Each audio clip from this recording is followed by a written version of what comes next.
Do, do, do, do. Another day, another round of battle study. Let's get right to it. Is everyone excited for the treasure hunt? It's always great adventure. You'll be able to take on gyms and get to new places and run all over the place with your partner Pokemon. And while you're running around out there, I bet you'll come across big shining crystals fairly often as well. These crystals are actually collections of terrestrial energy that's seeped out of the ground. You can check out these crystals to battle Terra Pokemon with your friends or other trainers in the group of 4. These battles, Terra Raids. Terra Pokemon you face off against, well, the Terra Pokemon you faced off in Terra Raid battles are crazy though. They sometimes act differently than regular Pokemon, so you'll need to be on your guard. Luckily, trainers can also use special actions in Terra Raid battles. It's called cheering. And there are 3 different types of cheers you can use. First cheer is Go All Out, boost the attack and special attack of your ally Pokemon. The second is Hang Tough, it boosts the defense and special defense of allied Pokemon. And the third, well, let's see if you can guess. This cheer restores HP of all your allies. What do you think it is?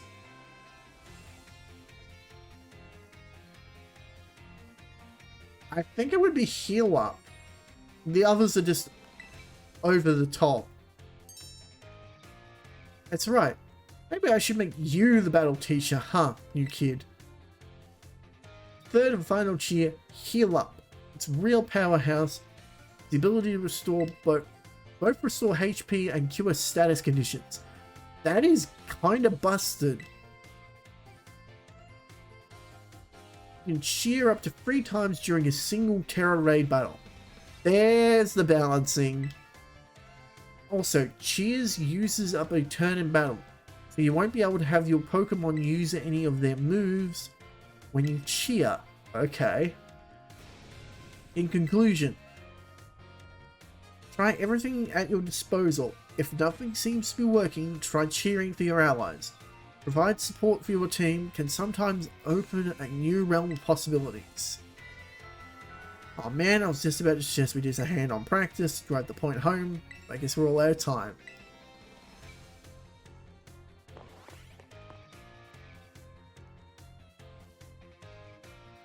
Do do do do do do.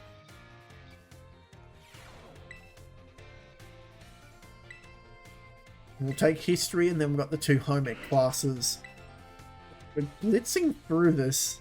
And I haven't gotten a single question wrong yet. Yet.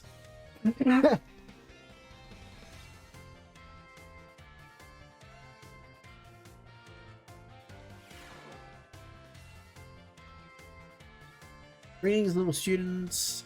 Whatever you did yesterday is now part of history. Today we'll continue to unravel the marvel that history has presented to us. About 2,000 years ago, this region came under the rule of Paldean Empire. History accounts describe the Paldean Emperor as being quite the dictator. Huh. This emperor also zealously believed the legend of the treasure that rests deep within Area Zero. I must mention that the civilization of our ancestors were not as developed as they are today. People back then were far more likely to believe a mysterious legend, magic, and beings beyond human comprehension. In an attempt to gain power by standing against Paldera's neighboring countries, the Emperor sent people in droves to join the hunt for the fabled treasure of Area Zero. Perfect timing, Reina. Do this. Approximately how many years ago was it the Paldean Emperor began the rule of this region? You said it was 2,000 years ago, didn't you? Yeah. What one, aren't you? You were listening intently on my lecture. The answer is 2,000 years ago. That is when the Great Era of Exploration began. However, it is said that not a single adventurer sent out by the Emperor ever reached the depths of Area Zero. Was it that punishing a journey of itself that barred their way? Or perhaps an unknown creature?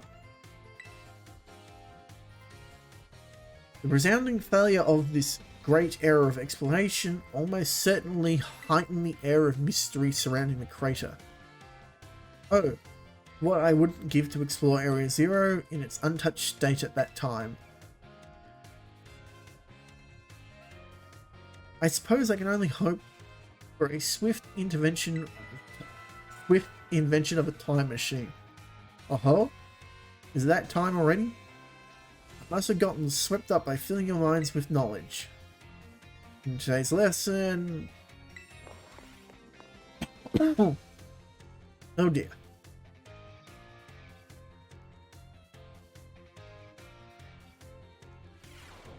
I swear by the time we finish this, it'll be day again.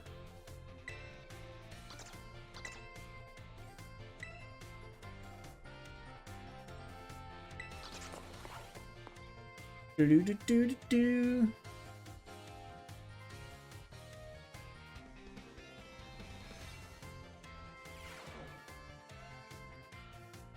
So we have some energetic young ones in our class this time round.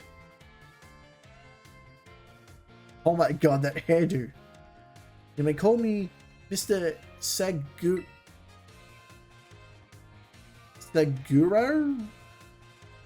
Time here will be spent obtaining knowledge and skills indispensable with daily life. Many of you have left the care of your parents to live here on your own in the academy dormitory.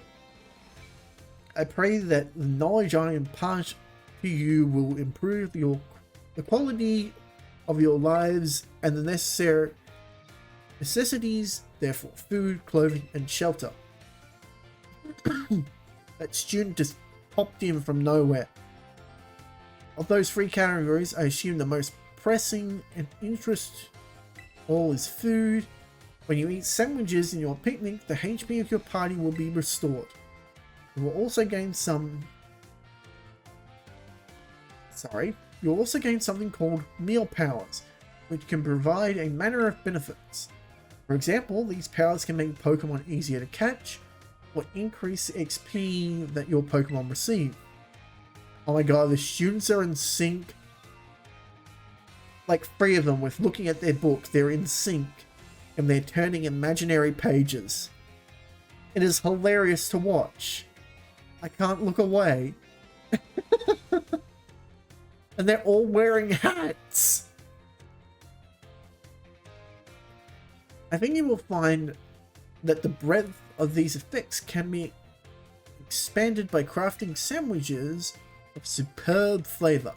What's more, there is a certain something that is particularly important if we wish to receive meal powers with more helpful status effects. Let's see. Tell me, what must you keep in mind to receive even more helpful meal powers?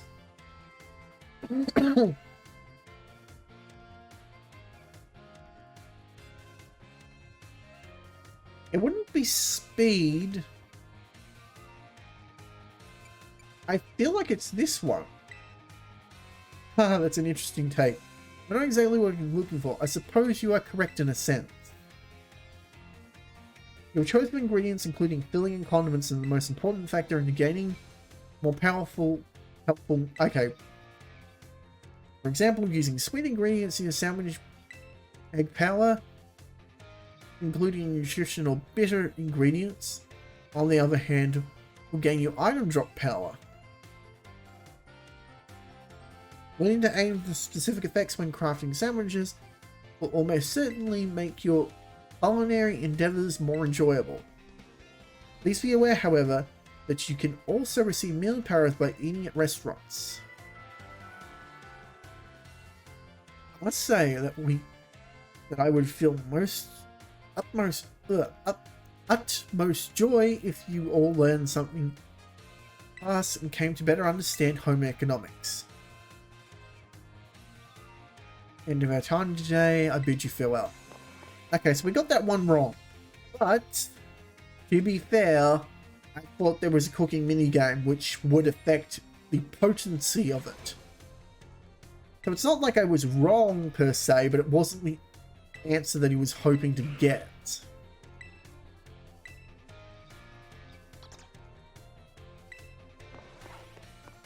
Do, do, do, do, do.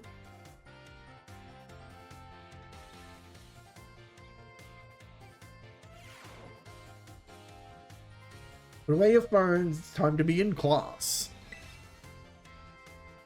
In the last class, I believe she told you about the effects of food from picnics.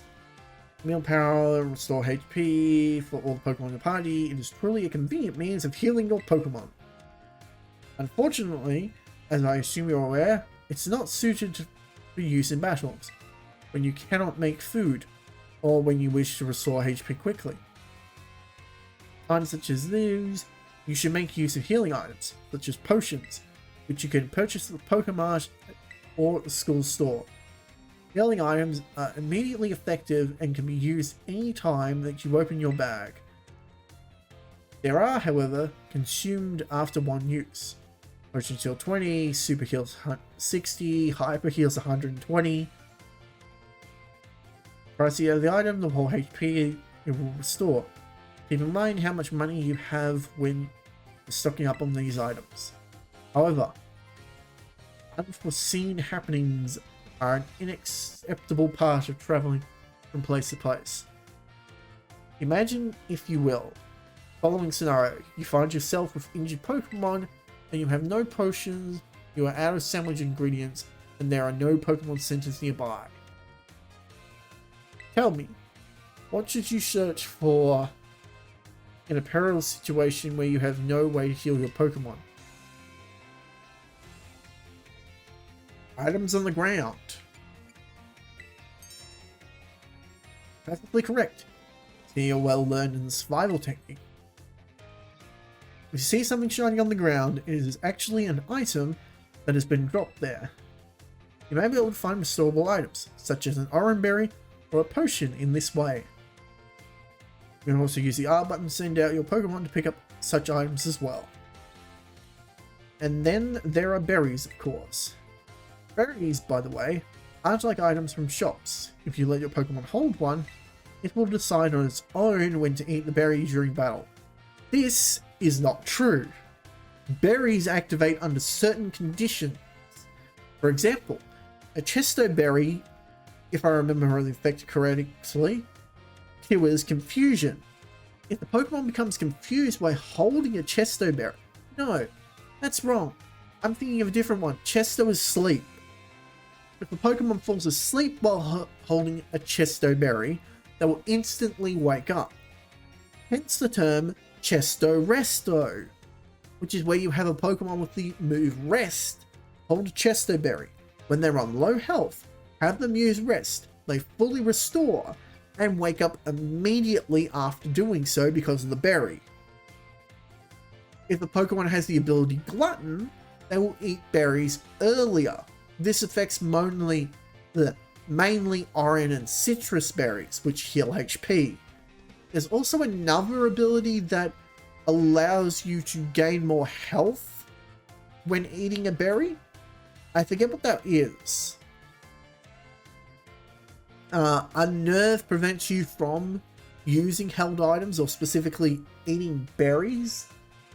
You also have the move Recycle, which allows you to restore held items, including berries. Harvest, which allows you to gain berries back after using them. And there's a new ability that also affects berries in such a similar manner. But yes, berries are used under very specific circumstances, not when they decide to. Letting your Pokemon decide its timing for itself can be quite interesting. At any rate, if you find yourself in need of healing, I suggest you look around for shining items on the ground. If you can't find such an item, there are other methods you may employ to heal your... but I see the bell commanded that topic wait. Our time has come to an end today. I bid you all farewell. Yeah, the other option is fly to a previously visited center. So long as you're not in battle, you can fly. I have taken all the classes that are available.